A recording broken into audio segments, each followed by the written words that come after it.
I got my first job for Netflix feature movie. Weekly payment, $4,000 something. How did you make contact with the producers? Did you just look them up in a phone book? Christian Bale. How was that? My goodness. Christian Bale, I'm gonna double him.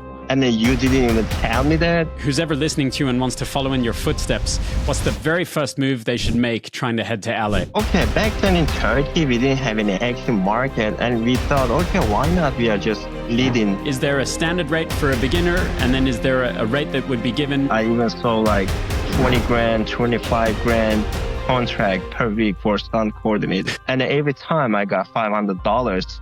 So yeah. I ended up just getting paid like $5,000 adjustment only for that scene that I spent less than an hour.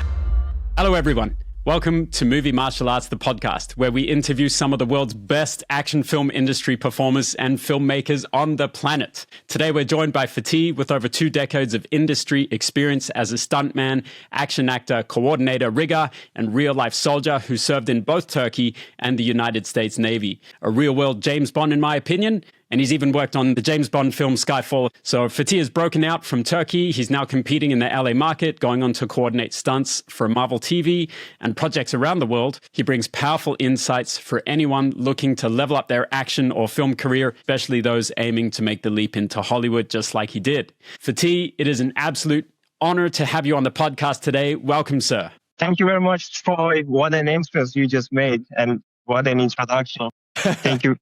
Thank you so much for having me for your podcast. Such an honor. Man, the honor is mine to see your IMDb and see your resume and your accolades every time. It's beautiful, man. It's an honor for me to have you just because of the person that you are. So Fatih, before we get started today, I just want the audience to understand a little bit about you, who you are. And I think the best way to do that is to figure out your origin story. So what made you into the man? Where did it all begin? Sure. I'm originally from Turkey, Istanbul. I just grew up in a very small town. One day, my father just brought home VHS cassette player together with an action movie. It was a Hong Kong movie. When I saw that movie, I said, okay, I want to be in the action movies. Soccer, the football game is the biggest sport in Turkey. And all my friends were playing soccer. I was just climbing the trees, climbing walls, doing some tricks, trying to split my legs. Everybody thought that, oh, this guy just crazy. We got to stay away from him. So this is how I started. Excellent. Fantastic. Stay away from the dangerous guy. Who was one of your biggest Hong Kong inspirations? Of course, it's Bruce Lee and Jackie Chan. I grew up watching those guys' movies, man, all day and night, nonstop, bringing my classmates to my home. Saying that, okay, you gotta watch this. Every single classmate just been to my home and I watch all the classics and all my favorites. So you forced your friends to become Hong Kong action librarians. Yes, and of course, after we have seen all those movies, we had to fight, right? We just go out and try those movements. Just, on each other. Yeah, that's beautiful, man. I wish I was there with you back in the day. I was doing the same thing in Australia. I worked in a video store and I had the Asian section and I just cleaned out one video after the other. Wow. Some of them didn't even have English. But we loved it. So then at what point did you start to take martial arts seriously and what was your training like? I always wanted to do martial arts because I believe it's in my blood. My father was just against that because he thought it's just kind of like brutal, low people's, sports. You just got to do something better than that. Why not just playing football? Why not just swimming? I said, no, father, I love it. It's not about fighting. It's the spirit. I want to learn it just no matter what. I just pushed him so hard and he just didn't let me, train martial arts. But even though like in our backyard, I was just, training by myself, checking the Bruce Lee magazines and the book and checking the pictures. I was just trying to imitate whatever I saw. I even got myself like a Kung Fu uniform and, just taking pictures, just making some weird poses and stuff. And then later I just met a friend back in Istanbul. I was 15 years old and he was black belt karate. He told me that, okay, why not just train together? And I said, okay, but where? And then we just decided to train in the park, like in the outside in the winter, out cold. This is how we started because he was black belt. He had too many things to teach me. I was just picking up everything very quick. And then later on, we just said that, okay, why not? We are just, doing some fight choreography and then shoot it and then see how it looks like. So this is how I got into martial arts choreographies. Cool, fantastic. And did you guys have a camera you could record on? What time, what year was that? No, it was early 2000, I believe, about 25 years ago. Definitely, we didn't have any camera and then no smartphone back then. Just, rented the camera with the camera guy. The guy didn't charge for us back then because we didn't have money and that guy just, wanted to have some fun. Yeah. And our first trial shooting was crap. We were expecting something like, Jackie Chan action, choreography. And then when we watched it on the big screen, I was like, something is wrong. It doesn't work, like the angles and it's not even real. I thought, wow, this thing is harder than I thought. And at that moment, I thought, okay, we got to work harder on that. Cool, great. And so you took a look at the footage. What was your process to make it better? Okay, so first of all, we need to edit because we didn't have any computer. Whatever we just shoot, we just watched it on TV, the raw footage. And we thought, okay, first of all, we need to work on the angles. We need to put the camera angles like according to choreography. Took us maybe like 5 years because we didn't have any teacher.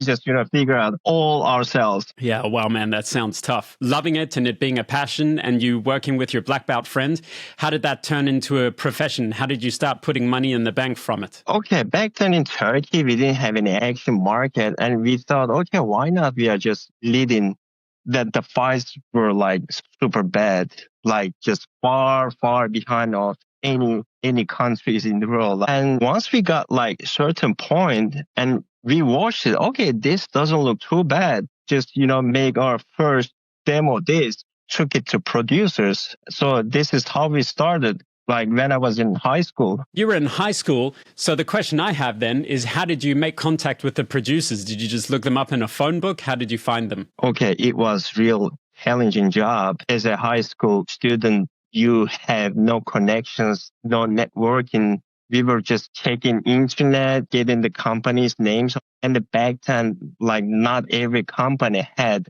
their websites. And whatever we found, just got their address, phone number, call them, knock their door. And we are like high school students, just, wearing a high school uniform after school, knocking their doors and then giving out our like demo, this saying that we are stunts, we can, jump, we can die, we can do anything, just give us a chance. We can do anything. We don't even ask money, just give us a chance. We can do it. Just hire us, Yeah, and of course, just we got no reply like next, like couple of years, I believe. Okay, so you kept at it. So then what did you do to take your business to the next level? Okay, so later I just changed my direction from fight choreography to stunts a little bit. So instead of doing fight choreographies, I just started doing like some of the craziest stunts in my life without any safety precautions and anything. Like I wanted to prove myself, saying that okay, I'm capable. Although I'm young, but I can do stuff. Like for example, okay, I want to do glass stunts. How do I do that? I just like in a trash bin, I found a big piece of glass. They just abandoned there, and it's the real glass. And I thought in the movies they're using the real glass because we are tough guys, and I just passed through the window and it was real. Fortunately, I didn't get hurt. Yeah, for anybody watching, that's completely not what you do, okay? In Hollywood, they have special glass. No, just don't try it at home. It's just, I never advise anyone doing that. So what was the outcome? Was the footage good? What did you get from it? The footage was good. I even did high fall from the third floor onto, trash mats. So it was insane, but I didn't get hurt. I even did like from the second floor, I did a backflip and then landed on the table. That kind of like crazy stuff. I didn't even have like protective gears like elbow pads. backpack. I was using like the foam, the white foam, just put in my like t-shirt on my bag. I was like, Cool. maybe I shouldn't use because I'm a tough guy. I'm a stunt, I shouldn't use any. Like, it was the mentality I had back in the days, like no mattresses, no safety precautions. It's just against the stuntman's nature. This is what I thought. Yeah, just take everything hard and heavy. Fascinating. So tell me more about the scene in Europe. What's it like in Turkey working in the action industry there? Okay, working in Turkey is a bit tough because like 8% market is, the TV shows are dominating in Turkey. Like every single TV channel has at least like 10 TV shows, and they're just broadcasting every week. And the problem is that TV shows, the duration of the TV show is about 120 minutes per episode. And we have 6 days to shoot entire TV episode. On the seventh day, they broadcast. And if the rating is not good, they can just cut it out, saying that, okay, we are not making this TV show anymore. So it's kind of like super quick production. And it's just, consumption is also super fast. Sorry to interrupt. That's quicker than China. That is crazy. Yeah, it is super fast. So when it comes to action, they always say us, okay, we don't have time. We don't have budget. We cannot give you much. Okay, you just come to the set and then you just do like quick rehearsal and then we shoot it and then they just edit and the next day and then you just watch yourself just the next day or a couple of days later. Wow. Yeah. That's amazing. Wow, that is rapid fast. I thought China was the quickest market at production. I was just trying to change their mindset, saying that, okay, if you want like quality action, you need more time. You need to spend, more money on action. Because when I coordinate some TV series, I just bring my own people and then we just rehearse and then train actors. I even do like test shooting and everything and the show directors saying that, okay, this is what we do. And then when they just, say that, okay, I'm okay with this. I want to just use this choreography in my show. But, we cannot train actors because actors are fully occupied with their rehearsals and the shooting, the shooting schedule, whatever. And we just go to sets and then we just show actor, okay, this is what we are going to do. And the actor's like, oh, this is just too long. I cannot, keep up with this choreography. We just shoot whatever we can shoot. The camera guys, DOP, they have no idea what they are shooting because they are not practicing in that. When we are shooting, they are, seeing the choreography for the first time. So they don't have any idea what the choreography looks like. Yeah, the quality is pretty low. So it's just, I really fought hard to make the quality of the action better. But the circumstances are just not allowing you to do that. Okay. And what about the rates there? What's it like working in Turkey payment-wise? In Turkey, we don't have any stunt union.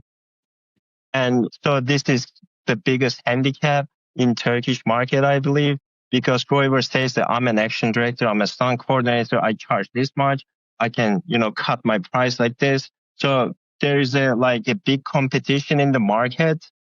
And so the producers and the directors are not looking for the experienced person. They're just looking for the person who charges the least amount.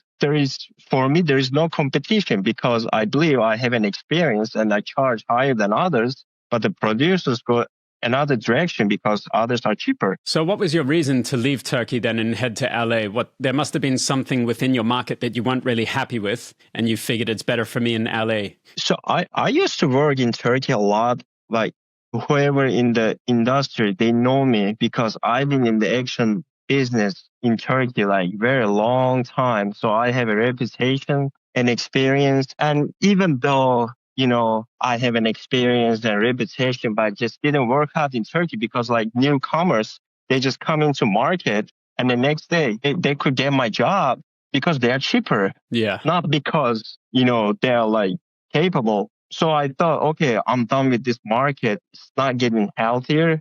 It's getting worse because just like every time more action and the stunt people entering the market. I looked at your IMDb and then I thought, oh my God, I didn't meet Fatih on set. And you came to China to work on a couple of Jackie Chan projects. So you've been all over the world. That means I know you've been to Hong Kong. You're a registered Hong Kong stuntman. Not everyone is in the industry, but you have that on your resume. That's cool. And you're there working in the States now. Obviously, what brought you to China? Growing up watching all those Hong Kong movies, I always thought that, okay, Hong Kong is the market. Hong Kong is the mecca of martial arts and the martial arts action cinema. Thought that, okay, I should go to Hong Kong and then, just get my skill set level into another level. I had to level up and then learn from the best in the world. So that's why I just, decided to go Hong Kong. And yeah, when I got there, it's just everybody told me that the market is Hong Kong dying. All the action stars you just adore, they're like getting old. They're just almost out of business. Not much things to do here. Yeah. And you're a foreigner. You are not wanted here. I think you should go back to Turkey. There's not much things you can do here. I said, no, I'm not going back to Turkey before I get anything here. So I don't care about money. I don't care about anything. Just I'm going to get something. And I just, I made a promise to myself before I went to Hong Kong saying that, okay, I'm not coming back home without just, working with Jackie Chan, just entering the market in there. Yeah. So that was the idea. Well, I think you smashed it. You achieved it, man. So yeah, congratulations. Anything else to touch upon leaving Turkey before we move on?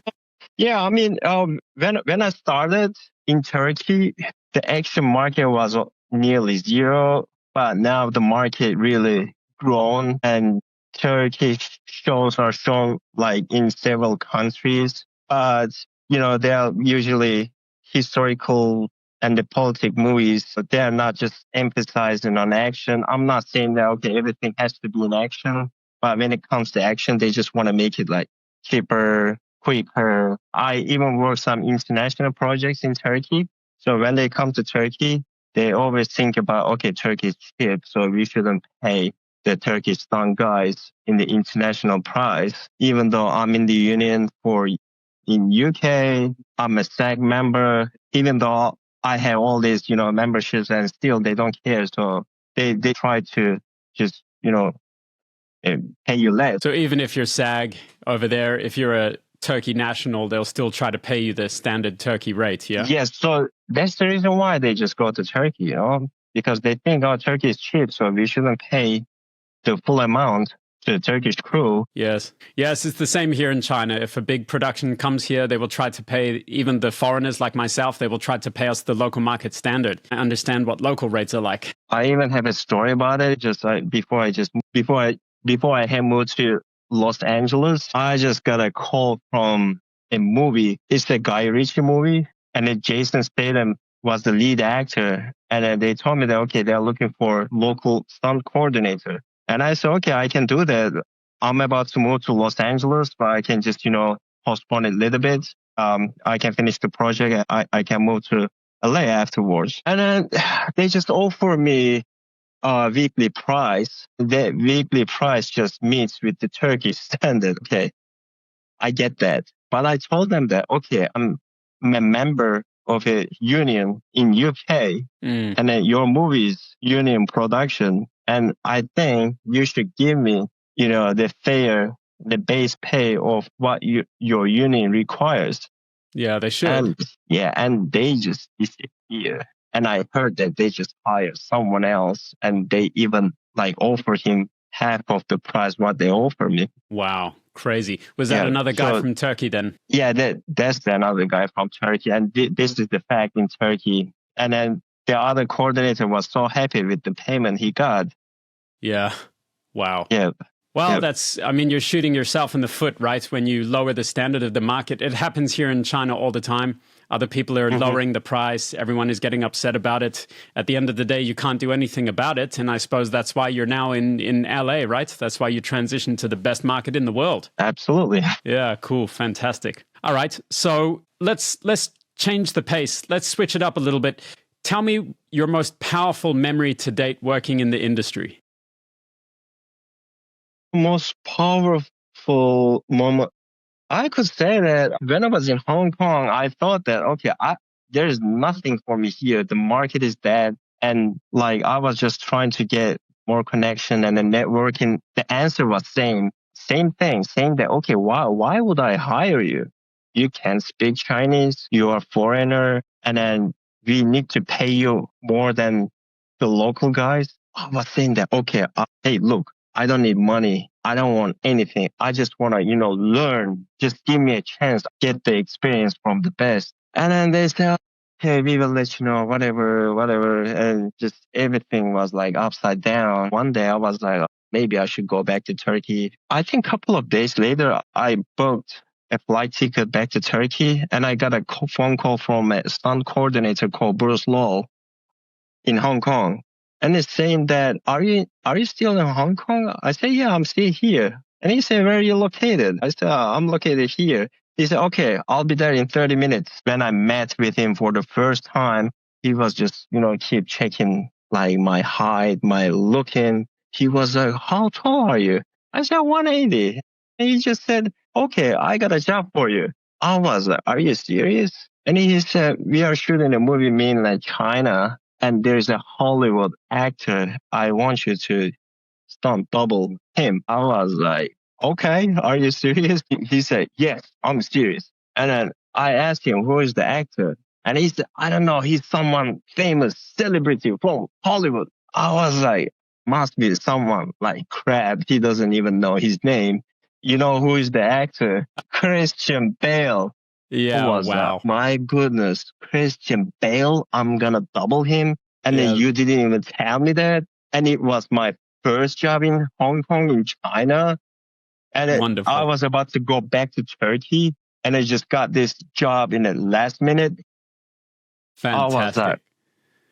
I didn't believe that. Yeah, that's crazy, man. Congratulations on that, by the way. So did you spend some time with Christian Bale? What's he like in real life? Yeah. So, when we started working in Nanjing, it was a huge movie set. That set was like nothing like I had ever seen before. And I heard, some negative, like comments about Christian Bale saying that he's like being like harsh, bad guy, whatever. And I think he was very cool, especially whenever he saw me, he just stopped by, talked to me, asking my background, what am I doing here? How did I, end up here? He was even talking about his family and stuff. I think it was cool. So probably I was one of the guy on the set who could speak English. So that's why he just, like a lot of times just stopped by and, told his lifetime stories. And then one time, so this story is actually funny. And I was just standing on set and then somebody just grabbed me and they saying that I need to be shooting right now. And I was in rush and I just followed him. He was AD. And then he looked at me one more time and he was like, this guy is not Christian Bale. This is this stunt double. And at that moment, he was like embarrassed, but he couldn't speak any English. He just grabbed you thinking you're Christian Bale. Yeah. Awesome. Fatih, tell me a little bit about Skyfall, one of my most favorite films of all time. Tell me about what you did there, what was your role, and then I believe you won some kind of an award, yes? Yes. So I believe it was my biggest gig so far. I'm a big fan of James Bond. So since I was a small kid, I used to watch all James Bond movies, And when I heard about that project, I was like super excited. And I heard that, okay, they are coming to Turkey and they wanted to hire me as a stunt coordinator. And I was like, oh my goodness, it's one of my favorite action hero coming to Turkey and they want to hire me as a stunt coordinator and they want to pay me for this job. I was like, okay, that sounds awesome. And if you remember Skyfall movie, the entire beginning scenes, we shot in Istanbul and somewhere in Southeast Turkey. There's a city called Adana, and we were like back and forth. I hired like over 50 local stunt guys for that job. Yeah, it was a huge scale job. Massive. Man, I'm so jealous. Wonderful. And what about the award they gave you? What's the award? So the award is SAG, Screen Actors Guilds. That's the union. They are, just member of the union. After the movie came out, we just got nominated for the best stunts in a feature movie, like won the award after that. So that award, which just brought me to United States. Wow, awesome. Yeah. And so it's a SAG Best Stunt Award? Yeah, it's the best stunts in a feature movie. Fantastic. And so you're saying that helped you get to America, yeah? Yes, that's right. Wow. So I guess you entered America on a talent visa then. We'll talk about that a little bit later on. Well, congratulations on your amazing resume, experience in Turkey. You went straight to Hollywood. You've served in the military there, and now you're based in LA. And what's your experience like transitioning over to America? It was like a huge crash because in Turkey, I never had any problems of getting jobs. Everybody, knows me back in Turkey.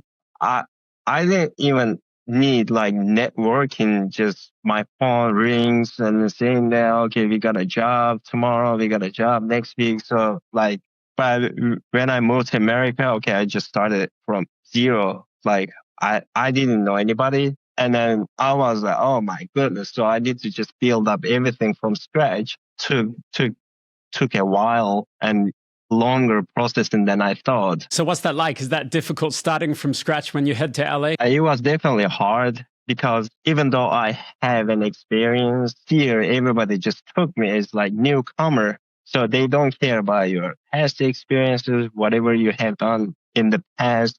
It doesn't like matter. So all about just getting like new connections and building up your networking. So that's good to know. When you head over there, you're starting from zero. They don't even care if you have your own team. They don't care if you're a stunt coordinator and you've won some SAG Best Stunts awards. It doesn't matter because you're just a newcomer to the market. They're saying that, okay, then it's good. I mean, whatever you did back in Turkey, it sounds good, but not likely to hire somebody they don't know. I understand that because they just want to hire somebody they can trust. And I was just trying to build that trust, which was hard because, when I came here, it was during the pandemic and people were just so like against meeting face to face. I was just, making like phone calls, like video calls saying that, hey, I'm Fatih, I'm from Turkey. I already have experiences and stuff. Just trying to, like promote myself. They're like, okay, we just, keep you in our mind and call you back, Good. And so eventually what happened? How did you crack the market? Okay, it just took me a while. So I got my first job in Las Vegas, which was Netflix feature movie. And I had to double one of the lead actor. His stunt coordinator, Phil, I just, received a call from him and it's saying that, hey, Fatih, I got your phone number from this guy. And then he just, refer you saying that, oh, Fatih is good. Just hire him. He can do the job. And he said, are you available? Can you just fly Las Vegas right now? I said, is this some kind of joke or what? And he said, I need you right now. You have to come if you want this job. I said, I can absolutely just fly out tonight. So this is how I landed my first job. Cool, good, fantastic. And so what do you think you needed to do to be in position to be called? I can advise that you have to be, like crystal clear. Just, whatever experience and whatever skill set you have, just be honest with them. Just never exaggerate the things that you cannot do.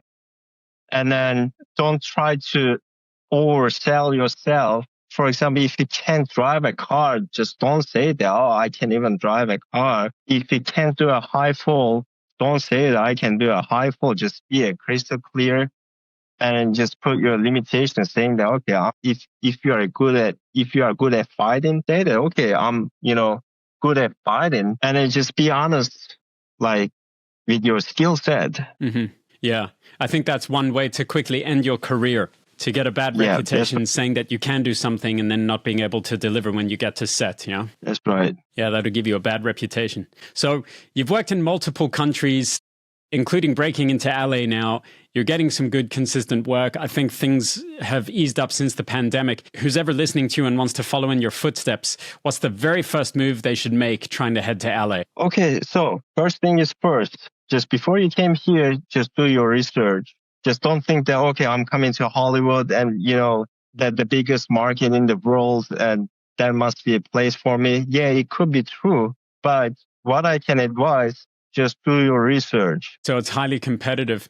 And what about not just stunt people, but also actors that want to transfer over to the LA market from their countries? How do you recommend they go about transferring there legally? Okay, if you want to move here legally, check USCIS website and then check their working visa options. If you can get able to get green card, just apply for it. Without green card, you cannot just freely get jobs. There are some certain type of working visas, but I'm not very, familiar with those, but just do your research. Just don't just end up here with your suitcase and then looking at the Hollywood sign. Okay, what am I going to do next? Just don't be that person. So apply for your green card ahead of time, yeah? Yeah, that's right. And what kind of visa did you apply for? How did you get in? So I got EB1 visa, which is called Einstein visa for the talented people's visa, internationally recognized awards. So if you're a gold medalist in Olympics, scientists, whatever, so you can just apply for this visa. And when I applied for this EB1 visa, I got approved within 2 weeks. Oh, so you got your green card in 2 weeks. And what's the cost like? What did you pay all up to get in? Okay, so in order to get your green card to apply EB1, you need to hire a lawyer. Yeah, it cost me $8,000 to hire the lawyer. And plus the amount you pay to governments, like obtain green card and the documents processing fee, whatever. It's all cost to me like $15,000 in total, I would say. So 8,000 just for the lawyer, and then roughly another 6,000 or 7,000 for the fees to pay for the green card. Around that. Wow! And then after it, that's it. You're in. Yeah. So I was in, and then just waited about 6 months to receive my green card. As soon as I got the actual card, okay, I'm good to go. I called SAG saying that, okay, I want to be in your union. Although you have to get job in order to get into union. I was in Skyfall and the other SAG movies before, and then they just got me in right away. Wow, great, fantastic. But for those of you who are watching, everyone always talks about SAG, but actually if you do your research, you talk to a lot of famous casting directors, they're going to advise you to not worry about that anyway, because when you get the job, when you're hired, then you can submit to SAG and that's fine. If production really wants you, getting a SAG membership is not a problem. So for all those out there that have all this kind of fear and worry about SAG, for me, it's not a big worry. You can see how easy it was for Fatih already. Okay, he's done some big projects, but I assure you, if production wants you, if you're needed, you can quickly obtain your SAG membership. That's not an issue. I've had other friends that have done it as well. Okay, so going back to the rates, about 15,000, you're in a negative now. You've paid out 15,000. I guess you had the money from your life and your experiences. Yeah. But a lot of people are thinking, wow, that's expensive. And then SAG is what SAG? An additional $1,000 a year? How much is the membership? So for the initial payment, it was $3,000 when I got enrolled. Yeah. And $3,000, it is, so depends on how much work you just do, like depends on how much money you make per year. So according to that, the SAG has a cut. So if you make more money, so the amount SAG cut just gets bigger. But for example, if you don't have any work in a year, then the cut is just very small amount. Okay, so they're charging by a percentage of yearly income. That's right. Okay, wow, that's a much fairer and nicer way to do it. Okay, so you're 15,000 deep just getting in, then you're 3,000 for your SAG, which you need to get on set for SAG project work. So now we're 15, 16, 17, 18,000 deep.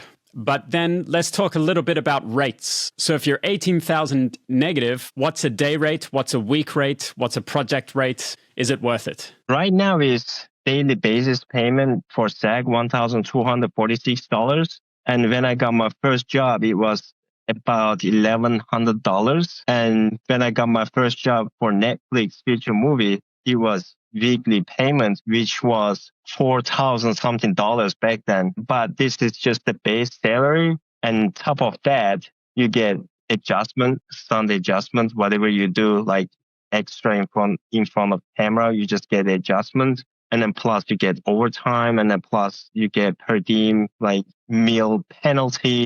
and just all other extras, you just end up like 6-7 grand easily per week. So whatever I spend, I just, made it back within a couple of weeks. Yeah, wow. So after a couple of weeks' work, you make back all the money that you spend. So you just have to ensure that your network is good. You know how to get work. You know how to sell yourself and put yourself out there. So I guess the money is not an issue if you're paid well, like you say you are. The transfer fees, you need the money initially to get into the country, get your green card. You need to be accepted, right? America needs to view you That's as right. valuable. Or there are other visas you can look into. You don't have to go the same route as Fatih and do the Einstein visa or the exemplary talent visa. But I suppose what would be valuable for those watching, wanting to transition there then, it would be, what can they do to land the work? How can they do it? What do you advise? What's the one thing you advise them to do? Okay, so I'm a stuntman background, so I'm gonna talk about the stunt guys who wanna come over here and try their luck. So I think the first thing they can just follow up the workshops, just all over LA. There are some like gyms that they hold some stunt workshops. I just highly advise those people just go there and then, say hi, introduce themselves, and I'm here, I'm new. I just moved here. Saying I already had a career back in wherever they're from. So now I'm here in LA. I'm just trying to get into market. Introduce yourself. If you have business card, just exchange your business card. I think this is the first advice I could give. And the second, there are some websites. It's like Facebook. You just, upload your profile and the stunt coordinators go through those websites whenever they need qualified stunts. Okay, for example, I need 5'11" and 180-pound guy, like Caucasian, Asian, and they just, search on their platforms, and then you just pay some amount of money and they get yearly subscription. And you can upload your like show reel, your profile, your skill set, pictures, and they think, okay, this might be my guy, and let me just give a call and say, oh, hey, Troy, okay, I need you for this project. Can you send your, like headshot and let me see your, most updated looking. And then, okay, land your first job. Wow, great, fantastic. And so for all of you in the American market that are trying to break into it as well, would it be appropriate, Fatih, if we could drop that website down in the comments below so that people can jump on there and take a look? Sure. So one of them is stuntphone.com, and the second one is stuntlisting.com, and the third one is istunt.com. I think these three are the major ones in the market. Okay. I believe. And does each of them have a fee or an amount you need to pay, or is it free? Yes, none of them are free. I think it's about like $100 per year. I think which is super worth it. But once you get a job, it just, covers like 10 years subscription, Cool. Fantastic, man. Excellent. Wow. So yeah, $100. Not much. You get one job, you pay for 10 years of subscription. I think it's well worth the payment. Man, that is an invaluable resource. Thank you. When I got this tip, one of the stunt coordinators called Doug Coleman, he told me that, okay, I should get my membership. I was kind of biased on that because I never had this kind of website before. I never used, I just upload my, resume, pictures, show reel. And then just suddenly I got a call saying that, okay, we got a job. We're calling from, Disney. We have TV show. And you send us your headshot. And okay, I got my job. And the second time from the same website, another coordinator just called me saying that, okay, we need you here for a couple of days later if you can make it. And okay, second job. It's just, comes back to back like that. Wow. So these websites definitely do work then. Yeah, I mean, at least for me, it worked. Okay, cool. Fantastic. Maybe you look a little bit more handsome than the others on the website. Who knows? Fatih, I'm going to ask you something a little bit cheeky. If you're willing to, would you be happy to share the standard rate of an action guy in Turkey and the standard rate of a stunt coordinator in Turkey starting out? I'm a bit far away from the prices right now, but I still keep in contact, some of my fellows from Turkey. They always update me with the prices and everything. The payment is right now about $150 per day. And for the stunt coordinator is about $200 per day, I believe. And which you have to pay tax on that amount, like 1/3. And yeah, it's pretty small amount of money. And I know some other stunt guys, they just even cut the price to get the job. They can go as low as like $70, $80 per day, I believe. Wow, that's tough, That's, man. I think you that's make more money in Australia chopping meat at the delicatessen. Not good for the industry, man. It just lowers the standards. Guys are doing that here in China as well. They're taking cheaper than the average rate. It's not good, but again, you can't stop it. Okay, so switching over to LA then, what do you do in LA? Is there a standard rate for a beginner, and then is there a rate that would be given to an action performer who's more advanced? What's that like? Do specialists get more money, or it's all just a standard rate and adjustments?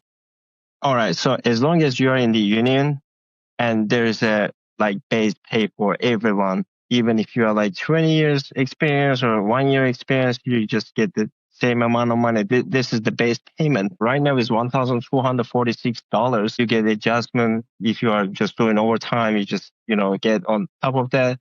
But like big names, like big coordinators, like experienced coordinators, they set their own prices. It's like actors, while I was working on a project, I just don't want to give the name out. I even saw like 20 grand, 25 grand contract per week for stunt coordinator. Best market in the world, baby. 25 grand a week. And so how long was that project shooting for? It was about a year, I believe, about like 9-10 months. Oh my God. All right. I got my calculator. 25 grand times 52 weeks. Wow. So the guy's easily a millionaire by the end of the year, $1,300,000 US before tax. Yeah.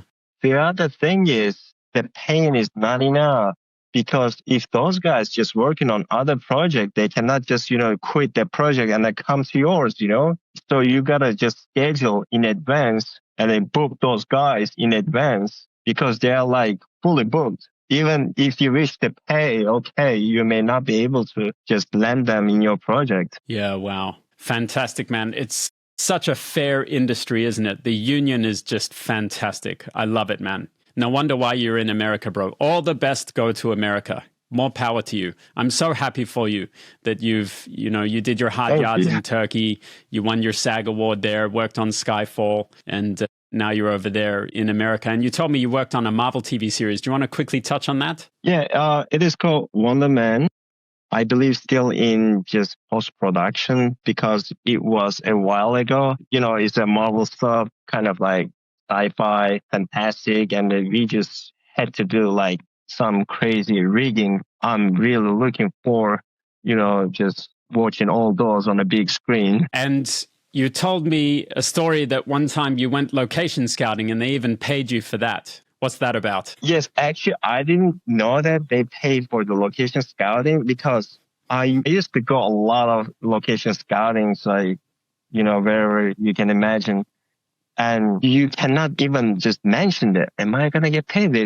They're not, the production, they wouldn't be happy. They say, okay, we just pay you lunch. And we have shuttle van that just take you around. What else you want? We have some, cold beverage that you can enjoy. You are not even working. You are just like sightseeing, What payment? That kind of attitude, especially back in Turkey. And here, I got a call for Marvel's Wonder Man saying that Fatih, you need to come this location to check where you can rig. I said, okay. I just drove there and then checked the location for a couple of hours. And then meanwhile, the producer just sent me some email saying that I need to sign this. Okay. And then just in a week, I received a check saying that for location scouting and the full payment. I was like, something is wrong. How could they just pay for the, for a couple of hours location scouting? I didn't even do anything, I just spent like a couple of hours on the location. I got fully paid. I was like, oh my goodness. So this is the difference between, Hollywood production and rest of the world. Yeah, cool. Yeah, they're not paying you for location scouting in China either. That's fantastic, man. Great. Yeah, good. And you told me you specialized in stunt rigging, yeah? Yes. So I love stunt rigging. I've been doing stunt rigging since 2010. It's been 15 years. Cool, good, fantastic. And so when you position yourself for work? How do you position yourself? Do you say you're a stuntman? Do you say you're a rigger, stunt coordinator? I mean, it depends. Of course, on my resume, it just writes pretty much everything like stunt actor, stuntman, stunt driver, stunt rigger, stunt coordinator. And then whenever I get a call, just depends on what they're looking for. If they need a stuntman, I cannot say that, no, I'm a coordinator. You cannot hire me. Just whatever they need. Yeah, cool. Fantastic. Best way to be is versatile. Okay. Yeah, very flexible and versatile. There's that brutal period for many artists where they're broke and they're ready to go home, and then something changes. Did you go through that period? Did you live through that moment? Was it tough for you at any point of time? Yeah, many times like that in my, like professional career. Start from Turkey. When I started, just nobody believed me, saying that, oh, you cannot just make your life out of this job as a like hobby. I was like totally against that. I was just saying that, no, I love this job. I'm different than others. Even my like close relatives, family, friends, they were saying, oh, this guy's dreaming. It's not going to work out.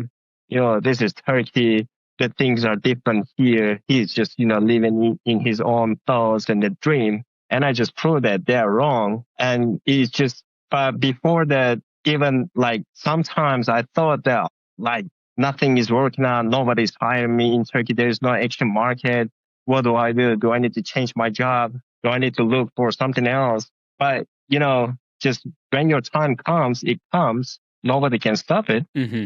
Fantastic. And what about Los Angeles? Did you suffer some tough points there? Did you ever figure, oh, this is too hard, I want to go home? What was that like? Yes, because when I landed in Los Angeles, it was right in the middle pandemic. So all the productions were shut down. There was no job, nothing going on. I had to spend my savings. And I thought that, okay, this is just temporary. Like soon everything is just going to open up. I just had to hang on. Yeah. And then, like after a year or so, everything just, like slowly, gradually just opened up. And the studios just started to hire people.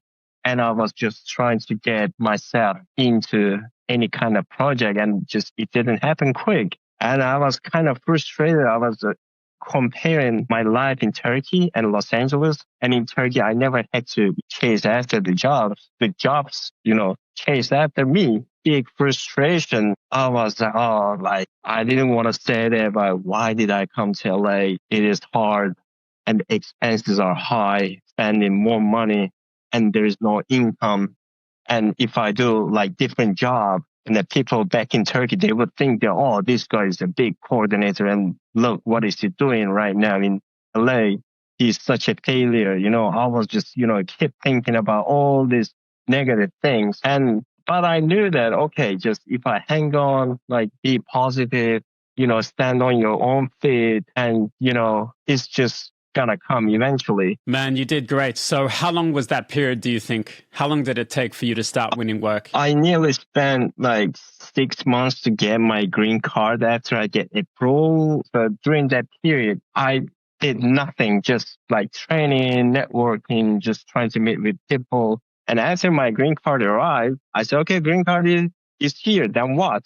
So who's gonna, just send me job? It's not gonna come out of nowhere, And then I realized that, okay, I had to work harder after getting my green card, because it's not a joke. Green card doesn't grant you jobs. It just gives you a permit that you can work. And I realized that, okay, I have my green card. I have my SAG membership. Everything is set. Okay, so where's the job? So why the job is not coming? Of course, it wouldn't come. And I need to get something like quicker. Wow. Okay. So then answer this. Is the American dream real? I think it's just relative. Depends on the person, just if you're like hard worker, if you're positive, if you know what you're doing, I think American dream is true. Like, depends on the person. I mean, some people, they just come here and they think that the jobs, money come by itself automatically. It's not true. You got to work hard on that. Yeah, good. You got to work your ass off. That's what I like to hear. No lazy people allowed. They shouldn't even try. Yeah, they can just go back to where they came from. Tell me something interesting about rigging. Why did you get into rigging? When I started as a stuntman, I was just totally against rigging because I thought it's just, cheating. If you can't fall from that building while you're using wire. Later, I realized that no, rigging is just part of action. Everybody uses rigging, especially for safety reasons. I thought that in Turkey back then, nobody knew how to do rig. And I said, okay, I should learn this so I can just, widen up my opportunities in Turkey. That is one of the reasons why I went to Hong Kong back then and I found a rigging tutor. So he just taught me everything he knows about rigging. And then whatever I learned, I just bring back to Turkey. And I just started doing rigging in Turkey. So you just got into rigging to help leverage more work and improve your curriculum vitae. That's good. So you improve yourself professionally like that. Open up more doors and provide more opportunities, more work. It's great, man. Okay, stunt coordinating and action acting. What makes a standout coordinator in your opinion? In order to become a stunt coordinator, that person has to have a lot of experience in his action stunt life. So if you just look from this aspect, if you want your stunt guy to do a certain stunt, you should be able to think in his position. You got to put yourself in his shoes. For example, if you've never done like high fall, you cannot just tell somebody how to do a high fall. So first of all, you just have to have like big experience. And the second, safety protocols, like you have to know how to get all the safety precautions and everything. And you should be able to say no if there is like crazy stunts which may cause your stunt guy to get injured. Okay, you should be able to say, no, we can't do that. He's going to get injured. I don't want to take this responsibility. So we are not doing that. So don't be that person that, no, we can do everything. So we can even just, make him just get injured, whatever. We don't care about it. We get the scene done. So this is just totally against my philosophy. The other skill is communication skills, director, producer, because there's a script. They just want to make the script in front of, on the big screen. The stunt coordinator has to have very good communication skill between actors, stunts, directors, producers, whoever. And the other thing is script. So no matter what, everything is just dependent on the script. I want to do like fancy fights, fancy action. It doesn't matter. So you have to, stay origin to the script. You cannot just say that, okay, I can do this like flip, hey, I want to put on the action scene. No, it's not about that because script doesn't just say it. And the stunt coordinator, just has to just obey the script. Yeah, good. Absolutely. So really be in tune with the script and the direction and the tone of the film is important to maintain. And what about a performer? What makes a standout performer? The performer always just has to like open the mind and learning the new skills, improve themselves. It's not like, okay, I'm the best fighter in the world. It's just not about that. As a coordinator, when I just, select people, when I hire people, first of all, I just, check their personality. So I just want to hire somebody who I can trust first. And I check their skill set. And I always advise keep learning. It doesn't matter whatever you learn. It could be even like swimming, could be rock climbing, could be skydiving. Just open up your world. It's not only about like fighting, not only about like rigging, not only about car, driving skills, just whatever you can learn, just learn it, just get more certifications, get more licenses. Good. Yeah. Keep working on your certifications. Excellent. Okay. Networking and industry insights. You've already mentioned a bunch of websites, but regarding networking and industry insights, are there any other kind of directories or specific strategies that you use to win work or gain visibility? I usually just, go on IMDb. So whatever the project is just being in production, I just go to IMDb and I check the stunt coordinators. I just get their name and I just try to find their like contact information. If I can't find them, I just ask around, oh, do you know this guy? Do you know this coordinator? Do you have his number? Can I have his email? So this is how I just, try to get my networking. Okay, cool. That's a very direct simplified approach. I love that. Yeah. Fantastic. International travel and work experiences. Can you tell us about some cultural differences and some hard lessons you had to learn moving to America? Okay, so in America, everything is like more professional, but in Turkey, it's just like I can say that people are like more emotional. For example, if you're working on a project, okay, let's say you have been working for 12 hours, 16 hours straight, and you're tired, you just want to go home. You're just totally worn out, and the director comes and the scene that we have another like extra scene. Can you just please do that for me? But you're not going to get extra payment for that. Or change your costume. You're going home, for example. And they say, oh, we can quickly change your costume. And I want you to do this extra scene. And you can't say no. It's not in Turkey, but in America, everything is like, everything is written. Everything is like very professional. Okay, you just do only what you gotta do. Once you are done, you are done. You just take off your clothes, you just sign off, and then you just go home. So nobody comes after you saying that, can you do this thing for me? We just forgot, like it doesn't work in that way. Once you get a job in Turkey, they saying that, okay, we have a lot of projects coming. Can you just lower the price so we are going to work with you from now on? That kind of differences a lot, but it doesn't happen here in America. Yeah, good. Yeah, business is strict in America. I love that. I like that. Okay, so finally, money and survival in the United States. Adjustment fees and residuals. Can you talk about that quickly for people listening? Sure. So top of your base payment, whatever you do in front of camera, it could be like stunts, it could be just fights, any performance, you just get extra payment for that. It is called adjustment. So the stunt coordinator decides for that, saying that, okay, Troy did this fight scene and he did good job. So I just want to reward him and I want to give him extra money for that. For example, while I was working in Las Vegas and I was stunt double of the lead actor, and the stunt coordinator told me that, okay, we need you here as the bad guy. Can you change your costume and come over here? I said, okay, fine. And then I got shot one time and I got paid $500 adjustment for that. But the thing is, I did like nearly 10 times and every time I got $500. So I ended up just getting paid like $5,000 adjustment only for that scene that I spent less than an hour. That's amazing. $5,000 in 1 hour. God bless America. God save America. Wonderful.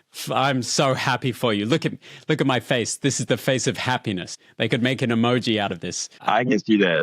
Fatih, I'm so happy for you. It's amazing, brother. God bless you, bro. Wow, I'm so happy. I think all day I'm just going to be walking on cloud nine. That's so fantastic. $5,000 an hour. My God. All right, the ultimate takeaway question. Fatih, for someone listening today, if they could take just one action to implement into their career to improve themselves, what should it be? I could say just be open-minded, just learn as much as you can and never limit yourself within the boundaries. Just go with like martial arts, horse riding, swimming, climbing, just be like endless. And just have fun, enjoy the process. Just don't give yourself too much pressure. Just have fun. Just enjoy. Cool. Fantastic. So pretty much what I took away from that was keep adding skills to your resume. That's it, nonstop. Yes.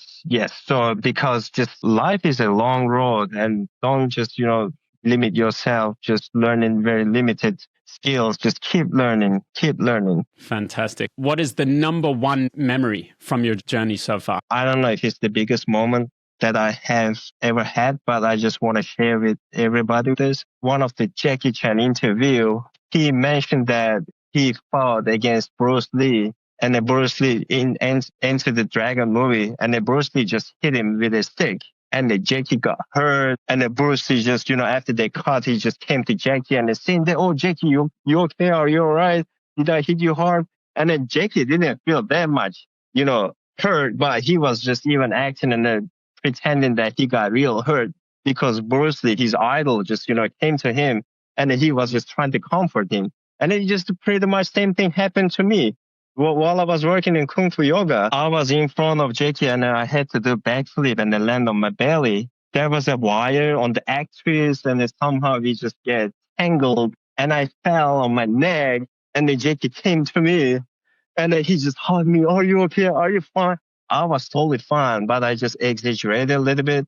And because I remember what he did to Bruce Lee, I just wanted to do the same thing to Jackie. I said, oh yeah, my neck little hurt. And then he just came and hugged me and then comforted me. I'm living the moment right now. A really beautiful time. That's nice. That's a good story. That's so nice to experience that personally. Okay, so coming to the end, I always like to end the podcast with the guest's golden advice. Okay, I mean, I can say that there is no secret.